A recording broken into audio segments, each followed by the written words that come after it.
This is Captain Davo's True Tales, completely factual maritime adventures, printed somewhere near the equator. Season 2, The Silent Fleet, Episode 1, The Blue Square 13 Incident. The Blue Square 13 was doing 41 knots when it went quiet. It was 7 minutes past 6 in the morning, 3 nautical miles off the western coast of Phuket, and the sea was the kind of flat that boat designers dream about and almost never get. No wind, no swell. A mirror with the sun coming up pink along one edge of it.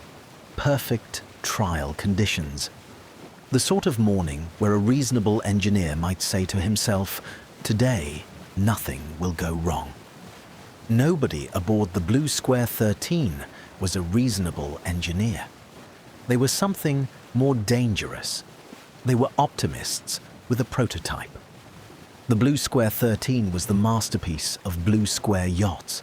It was 9 meters of black carbon fiber that rose up out of the water on hydrofoils thinner than kitchen knives and flew. No wake, no growl, no engine clatter. Just the hiss of water parting for something that had decided gravity was a suggestion rather than a law. 2 years of development. A battery system that did not exist anywhere else on the planet. The boat that was going to walk into every marina in Asia, look at all that expensive petrol and turn it into a museum exhibit. At 41 knots, 3 miles out, it went quiet. Not a bang, not a fire, not a collision with a container or a whale or a half-submerged shipping pallet. The foils simply stopped flying. The boat came down off them the way a bird comes off a thermal, gently, and then all at once. It settled back into the water it had spent the morning ignoring. And then, over the next 90 seconds, in a flat, calm sea, in front of 2 engineers, a safety diver, and a very awake man from the insurance company, the Blue Square 13 filled with water and went down.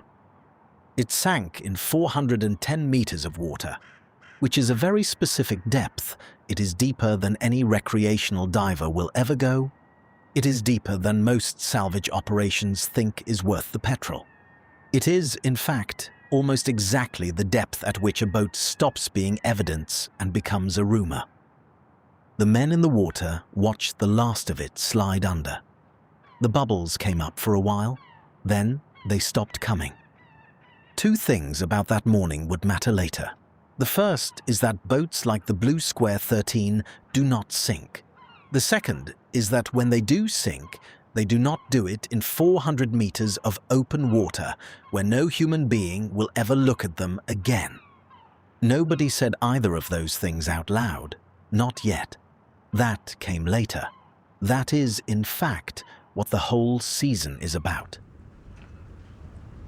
500 nautical miles south, and 2 weeks after the sea closed over the Blue Square 13, Captain Davo was standing on the dock at the Republic of Singapore Yacht Club, watching the price of petrol do something petrol prices were not supposed to do. It was going up. Not gently, not seasonally. It was climbing the little chalkboard at the fuel dock like a share price nobody wanted to own, and Davo was reading it the way other men read an obituary. 2 things had changed since we last saw him. The first was that the world had gone electric while he wasn't looking. Every second boat in the marina now had a badge on the transom bragging about 0 emissions. Half the new arrivals didn't make a sound. You'd look up and there'd just be a 40-foot catamaran 10 meters away, gliding in on nothing, silent as a thought, crewed by people who now considered a running engine to be a kind of personal failing. The second was Finnigan. Finnigan was still barefoot. Some things are load-bearing. But the Finnigan crouched at the end of Pontoon Sea, terminals stripped and a multimeter in his hand, was not the Finnigan who had once waved goodbye to a bottle opener like it was a fallen soldier. This Finnigan was, by the reluctant admission of the entire marina, a genuinely good marine electrician. People with $300,000 boats now asked for him by name. He had opinions about lithium chemistry. He had a label maker. He had, God help him, business cards. Davo found this development deeply suspicious. Finnigan, what's the number? You're not gonna like the number. I have never once liked a number, Finnigan. That's what makes them numbers and not compliments. What is it? Full tank, both engines. You're looking at nearly double what it cost you last month. Davo was quiet for a moment.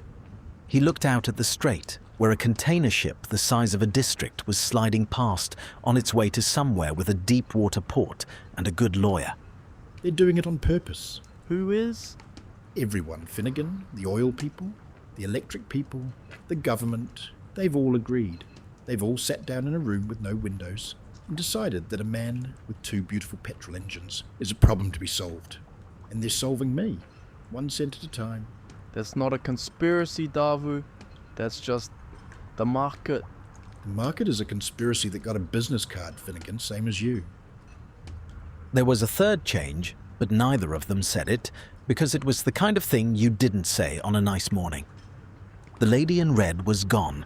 She had walked up that dock 6 months ago, after the business with the Jade Lion, in the same unhurried way she did everything, and she had not come back.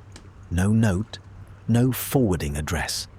Just an absence shaped exactly like a woman in a red dress, sitting on the sun pad where nobody now sat. Finnigan still didn't know her name. He had made his peace with the idea that he never would. The Nordic felt quieter without her, and it was already a very quiet boat. Davo did not discuss it. Davo discussed Petrol. They were interrupted, as they would be interrupted for most of the season, by Uncle Roy.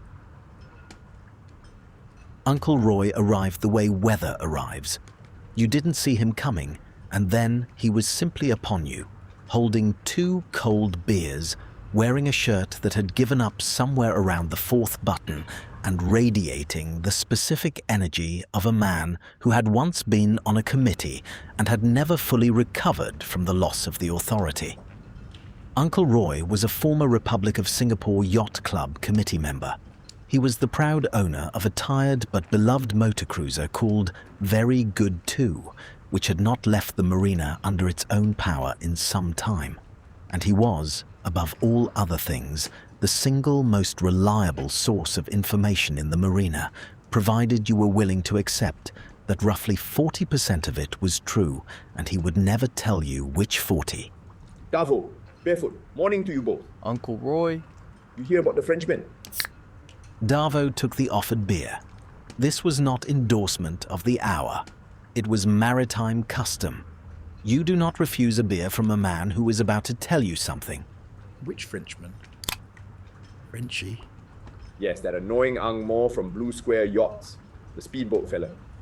Wins all the design awards, kisses everyone on both cheeks, builds boats that cost more than the marina. I know Frenchie. His new one sang. The electric one. The one he wouldn't stop talking about at the last 3 boat shows. Went down off Phuket a fortnight ago. Straight to the bottom. Deep water. Gone.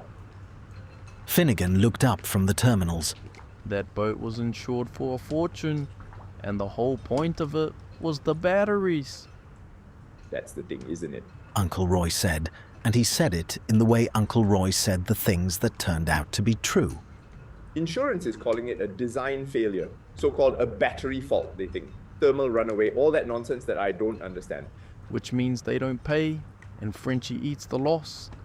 And everybody at the club nods along and says, what a shame, electric's not ready, stick to petrol, and orders another beer. Sounds tidy, Davo said. Sounds tidy. And you know what I think about tidy? I do, Uncle Roy. Tidy is what a thing looks like after someone's cleaned the bugger. More beers?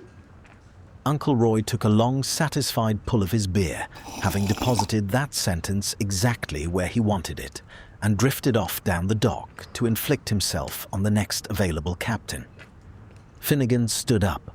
Davo, a lithium boat that's been through proper certification doesn't just sink. Not in a flat calm, not in 90 seconds. A thermal event. You get smoke, you get fire, you get warning, You get people jumping off screaming. You don't get a quiet, dignified, straight down the middle sinking. That's not how batteries fail. That is the most useful thing you've said since you got a label maker. I'm serious. So am I. That's exactly what's bothering me.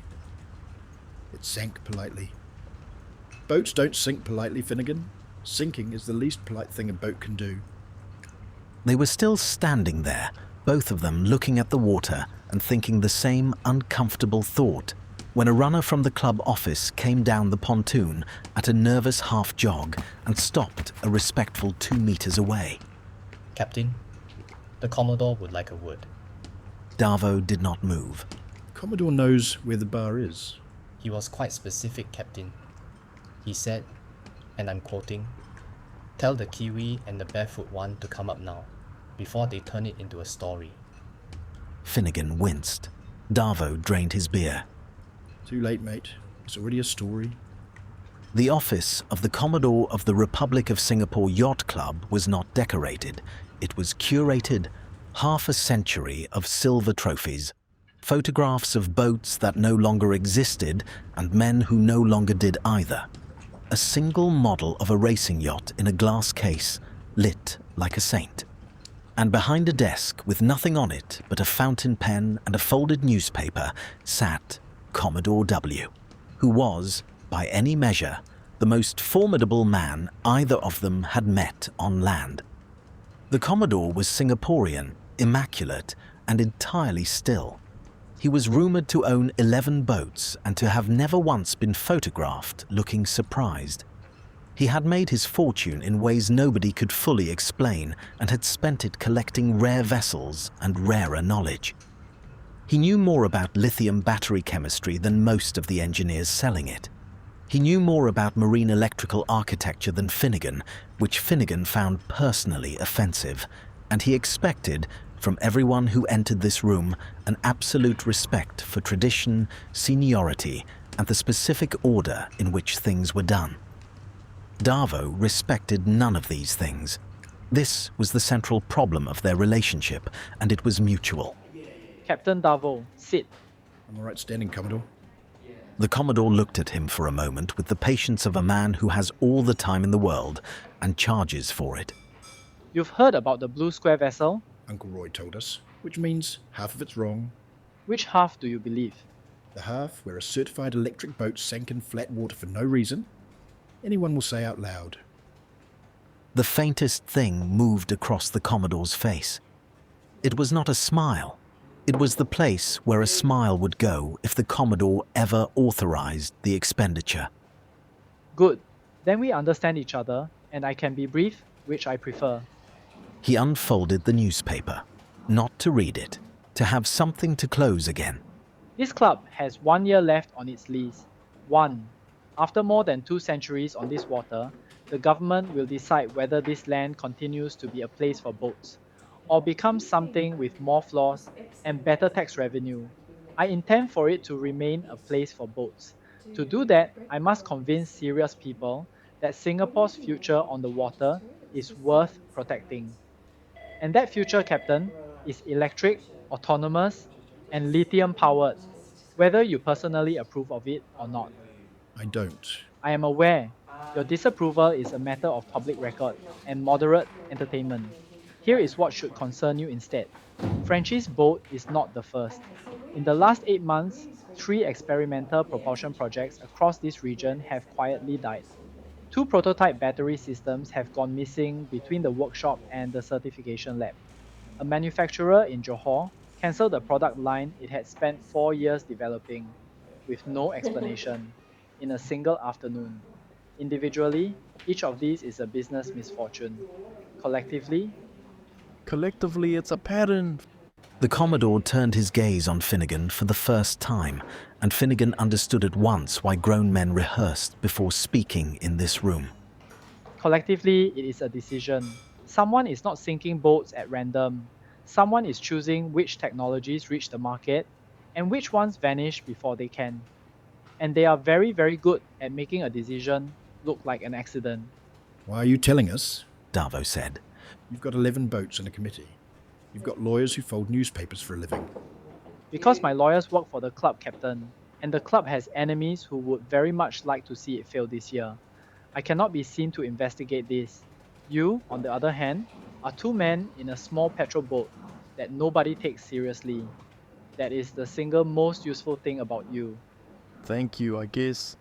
It was not a compliment. It was a deployment. Frenchie is at this club, right now, drinking my whiskey and telling anyone who will listen that he is not mad. The insurance surveyor has finished his assessment and is not happy with it. I suggest you find both of them before the story finds its own ending. And Captain, The Commodore folded the newspaper closed. whatever you find, you bring to me first. Not the press, not Uncle Roy, not the internet, me. And if I don't? Then you'll discover that this club can make a small petrol boat's life extremely administrative. Davo considered this. Then he nodded once, the way one captain nods at another when a threat has been correctly delivered. Understood, Commodore? Good. Now get out of my office before the barefoot touches something old. They found Frenchie exactly where the Commodore said they would on the club terrace in front of a whiskey, being magnificent about his own tragedy. Frenchie was the most charismatic man in any marine industry on Earth, and he knew it, and somehow you forgave him for knowing it. He designed the fastest, most beautiful boats in the world. He kissed everyone hello. He wept openly at his own launches. He had built a global reputation on the simple, radical idea that a boat should make you gasp, and for 20 years he had delivered. When he saw Davo, he stood up so fast he nearly took the table with him. Davo. Davo, mon ami, thank God, don't serious man. Sit. You have heard what they are saying about me? That your boat failed? That boat failed? He said the word like it had personally insulted his mother. My boat did not fail, Davo. And there was not a build boats that fail. I build boats, je n'ai pas other designers go some chili and cry. To the little foam models. The Blue Square 13 one was perfect. She was the finest thing I have ever made. And they are telling the world that I, Frenchie, killed her all with bad engineering. Boats do fail, Frenchie. Not like this man. He leaned in, and for 1 second all the theatre dropped out of him, and there was just a frightened man who had lost the best thing he'd ever done. Davo, I've built boats for 8 years. I know the sound the boat makes when it is dying. There is always a sound, a crack, a scream from the hull. Something. The Blue Square 13 made no sound. She simply decided to stop. Like someone reached inside her and turned her off. Boats do not turn off, Davo. Engines turn off. Boats drown, they burn, they break. They do not turn off. Finnigan had gone very still. Frenchie, the battery management system, the BMS. Who had access to it? The clever barefoot one. Frenchie almost smiled. My engineers. Myself. And they logs everything to the cloud, yes? And every cell, every temperature, every command stream to shore in real time. So that when my beautiful boat, at least we would have her last words. And do you have her last words? Frenchie's face changed. He looked, for the first time, less like a grieving artist and more like a man who had found something he didn't understand and was afraid of it. The surveyor has them. Charlie. The young Singaporean one, very quiet, notices everything.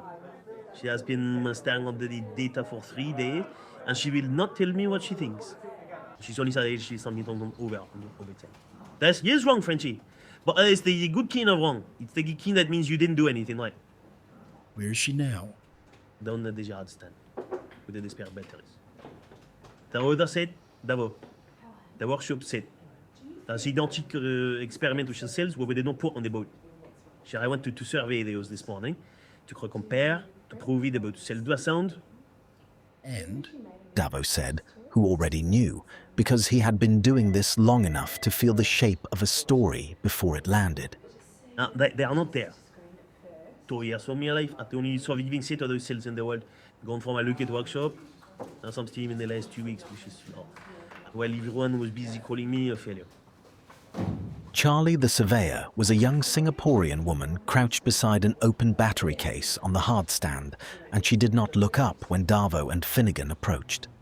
She had built an entire career, faster than anyone her age had any right to, out of noticing the one detail that everyone else's eyes slid straight past. Insurers trusted her. Shipyards feared her. She was young enough that people underestimated her exactly once, and she had the professional enemies to prove it. You'll be the two the Commodore sent. Charlie said, still not looking up. Word travels faster this club, faster than it should really. That's its own interesting problem. You've seen the telemetry. I have. Sit down, both of you. You're blocking my light. Charlie finally looked up, and her eyes were sharp and tired in equal measure. I'll tell you what I told the Frenchman, because you're the first two people to walk down here who might actually understand it. That boat did not suffer a battery fault. I've seen 100 battery faults. They're loud, they're hot, and they're stupid. This was none of those things. Then what killed it? Charlie reached into her case and brought out a ruggedized tablet. On it was a graph, a long, calm, ordinary graph of a battery system doing exactly what it was designed to do.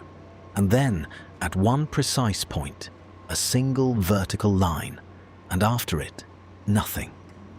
Finnigan leaned in and read it, and Davo watched the blood leave his first mate's face. Charlie, that's a shutdown command. That's a shutdown command. The batteries didn't fail. Someone told them to stop, all of them, at the same time, at 41 knots. You can't do that by accident. A BMS doesn't do that on its own. That's a signal. That's someone reaching in from outside and switching the whole boat off like a light. The good kind of wrong. For the Frenchman, anyway. It clears his name. His engineering was sound. His boat was murdered. Davo crouched down and looked at the single vertical line on the screen for a long time. The line where a 200,000-hour project had simply ceased to exist, in flat water, on a perfect morning, in front of a man from the insurance company who was now presumably explaining to his employer why he need not pay. And the spare cells? The workshop set? Gone. Which is the part that stops this being a clever piece of sabotage and turns it into something worse. If you only wanted Frenchie ruined, you sink the boat. You let the insurance call it a failure and you walk away. You don't also steal the only surviving copy of the technology. Unless you didn't want it destroyed, you wanted it taken. The three of them sat with that on the hard stand for a moment, in the heat, next to an empty case where 2 years of the future was supposed to be. Someone didn't sink that boat to kill it. They sank it to hide the fact that they were keeping it. There was one more person Finnigan wanted in front of that graph before the day was over, and they found him where they always found him, on his knees on the dock beside his own boat, doing something to it that it did not strictly need. Basti was Dutch. In his working life, he was the captain of a wide-body airliner, which he flew across the world and thought about, even when he wasn't flying it. In his real life, the one that mattered to him, he was an inventor, an obsessive, meticulous engineer who could not look at a boat without immediately wanting to make it better. His own vessel bristled with instruments and gadgets he had designed himself, half of them still without names. He maintained it to a standard that made everyone else on the pontoon feel quietly accused. Davo, Finnigan. You see this? New bilge sensor. My own design. Everyone always tells me I look after my boat as if it was a plane. And I tell them, yes, I do. Because a plane cannot pull over. Finnigan crouched down beside him and held out the tablet. The calm graph. The single vertical line. The nothing after it. Basti stopped smiling. He took the tablet in both hands the way he probably took a pre-flight checklist, and he studied it for a long time, and when he finally spoke, the warmth had gone out of his voice entirely. In aviation, we have a thing. Fly-by-wire. The pilot does not pull on the controls anymore. He asks the computer, and the computer flies the aircraft. It is safer. It is cleaner. It is the future. He set the tablet down carefully, as if it might still be dangerous. But it means the aircraft does not truly obey the pilot. It obeys whoever is speaking to the computer. And if that is not the pilot, then the pilot is only a passenger with a good view and a false sense of authority. You're saying someone flew Frenchie's boat? I'm saying nobody sank a boat here. Sinking a boat is easy and stupid and loud. This was none of those things. Someone reached into a moving vessel at speed, from a distance, switched it off cleanly. No fire, no mess, no evidence, and set it down in water too deep to argue with. He looked up at Davo. That is not a crime, Davo. A crime is a mistake with consequences. This was tidy. This was rehearsed. This was a demonstration. A demonstration of what? Basti spread his hands, and every gadget on his beautiful, over-engineered boat suddenly looked less like a hobby and more like the nervous habit of a man who had understood, long before anyone else on this dock, exactly how fragile a modern boat had quietly become. Of what they can do, to whoever is buying. They motored the Nordic back across to their berth in the late afternoon, both petrol engines running, loud and unfashionable and utterly reassuring. Past a marina full of silent electric boats, the Davo now looked at with an entirely new and unwelcome question in his mind. Who decided you get to exist? Finnigan sat on the bow, barefoot, feet over the water. The way he had sat on the bow since the very first episode of the very first season, back when the worst thing that could happen was a stag party and a stolen bottle opener. Davo, Yes. this is bigger than Frenchie. Yes, Finnigan. Bigger than a swapper bottle of Steinlager Pure. The batteries in Johor, the propulsion projects, the manufacturer that quit in an afternoon. If someone can reach into a boat at 41 knots and switch it off, and then walk into a locked workshop and take the only cells in the world. And they're not stealing boats, Finnigan. They're choosing the future, one prototype at a time, deciding what gets built and what quietly disappears. That's a lot of power to hand yourself. More than a government, more than the Commodore, more than the whole silent fleet out there. Finnigan was quiet for a while. The city rose up ahead of them, glass and steel and order, building itself bigger every year, deciding every year what got to stay. Should we be scared? You should be curious. Scared is what you feel when you don't understand something. Curious is what you feel right before you do. And I would very much like to understand who reached into that boat. The Commodore wants everything brought to him first. I know. Are we going to? Davo looked out at the strait for a long moment. Some of it. They ate that night on the cockpit, the two of them, in a silence that used to have a third person in it. The stars were harder to see now, this close to the city, but they were there. Somewhere out to the north, a container ship the length of a village slid past, silent at this distance, carrying the future to a port that had already decided what shape it would be. 410 meters down, off the coast of Phuket, the Blue Square 13 sat in the dark and the cold and the pressure and told no one anything. But 2 years of the future had walked out of a locked workshop on its own 2 legs. And somewhere, someone was already deciding which boat would be next.